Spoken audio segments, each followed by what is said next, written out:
हम चाह रहे हैं कि बीएलओ से हम लोग को मुक्त कर दिया जाए। मुक्त जब रहेंगे तभी हम बच्चे को पढ़ा सकेंगे। माने जो सरकारी काम है इधर उधर का जो वोटिंग काम है, हाँ, जो कि हम लोग बीएलओ का काम करना है, अपना भी काम देखना है, बच्चों को काम देखना है। और 2 शिक्षक, यहाँ मात्र 3 शिक्षक है और 2 शिक्षक को बीएलओ के कार्य में लगा दिया गया है।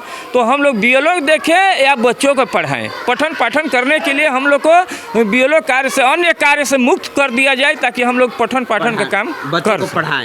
सर का ये सीधा आरोप है कि जो वोटिंग वाला काम है बीएलओ के माध्यम से जो काम कराया जाता है, जो सरकारी टीचरों से, वो सब काम हटा दिया जाए ताकि हम बच्चों को और अच्छी शिक्षा प्रदान करें।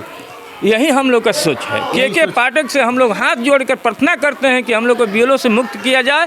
और भूमि को देखते हुए हम सर से आग्रह करेंगे कि यहाँ ज़्यादा से ज़्यादा मान लें कि बच्चे बढ़ रहे हैं, लेकिन यहाँ मकान दिया जाए ताकि विद्यालय के रूम हो जाएगा तो हमारे बच्चे को बैठने की कोई दिक्कत नहीं। विद्यालय में इतना अच्छा पढ़ाई करा रहे हैं आप लोग, इसका माने उद्देश्य आप लोगों का क्या है? हम लोग का उद्देश्य यही है कि हमारे बच्चे जो यहाँ से पढ़ कर जाएँ कक्षा 6 में, तो वहाँ से भी हमारा नाम हो, कि हमारे विद्यालय का नाम रोशन हो, कि बच्चे अच्छा पढ़ कर के आए हैं। और सबसे बड़ी ये समस्या है कि हमारे यहाँ 3 रूम है। अच्छा, 5 क्लास है और 3 रूम है और हमको 2 रूम और चाहिए ताकि हम क्लास वाइज बच्चों को बैठा सकें। एक भंडार रूम हो गया है, 2 रूम बचता है, उसमें हम एक क्लास में 3 गो क्लास को बैठा करके हम पढ़ाई कर रहे हैं। दूसरी बात यहाँ है कि शौचालय है, शौचालय की विधि व्यवस्था यहाँ सही है, घेराबंदी हो जाता है। यहाँ हम लोग का 152 डिसमिल ज़मीन है जो यहाँ, और फील्ड में पानी भर जाता है तो बच्चे को डूबने का डर रहता है। सरकार से हम यही कहेंगे कि हमको हमारे विद्यालय को आकर निरीक्षण करके और यहाँ ज़्यादा से ज़्यादा व्यवस्था दिया जाए। हर विद्यालय में कक्षा 1 से 5 तक आज तक से डेस्क बेंच बच्चों को देखने को नहीं मिला। भूया बैठ करके पढ़ाई करते हैं, बुरा बैठ कर पढ़ाई करते हैं। हमारे यहाँ हर चीज़, जैसे मध्याह्न भोजन हमारे यहाँ मेनू के अनुसार बनता है। हम हर बच्चे को मेनू के अनुसार फल फूल जो भी है वो हम देते हैं।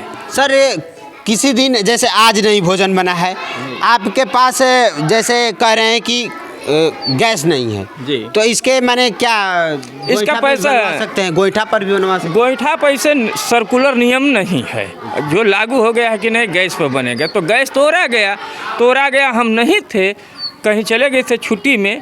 आज हमने आए और कल से फिर हमारा भोजन 1 दिन मात्र आज नहीं बना है ना। और सबसे ज़्यादा यहाँ मांग है रूम की। रूम अगर घेराबंदी हो जाता है, जिससे पौधे हम लोग लगाते हैं, वृक्ष मिलता है, हम लोग लाकर BRC से लाते हैं, लगाते हैं, लेकिन भेड़ बकरी आकर के चढ़ जाता है।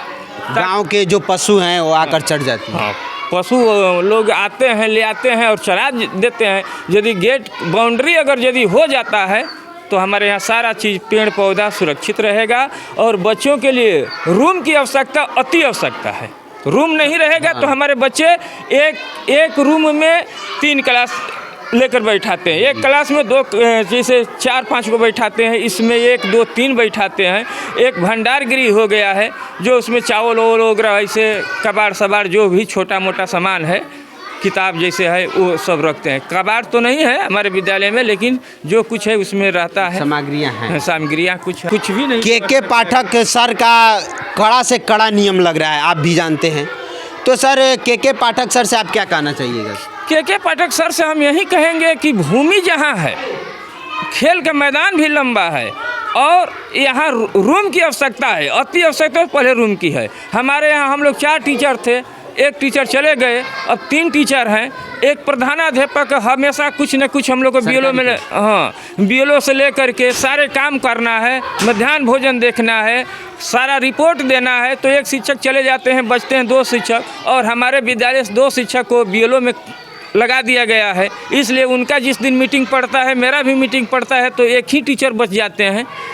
तो इसलिए यहाँ 1 शिक्षक की आवश्यकता है और हमारे यहाँ रूम की अति आवश्यकता है और डेस्क बेंच का, जो कि के पाठक ने बोले थे कि हर बच्चे को हम देखना चाहते हैं कि वो भूआ न बैठे। लेकिन आज की डेट में हमारे विद्यालय में न डेस्क है न बेंच है, कुछ भी नहीं, रूम है, बच्चों को बैठने रूम है। इसलिए हम लोग लाचार हैं। हमारे गांव के ग्रामीण लोग आते हैं और कहते हैं कि बताओ ना, मैं बच्चों के ले करके आप एक ही रूम में बैठा दिए हैं। वो लोग कहते हैं कि एक ही रूम में बैठा दिए। भाई रूम रहेगा तभी तो बैठेंगे।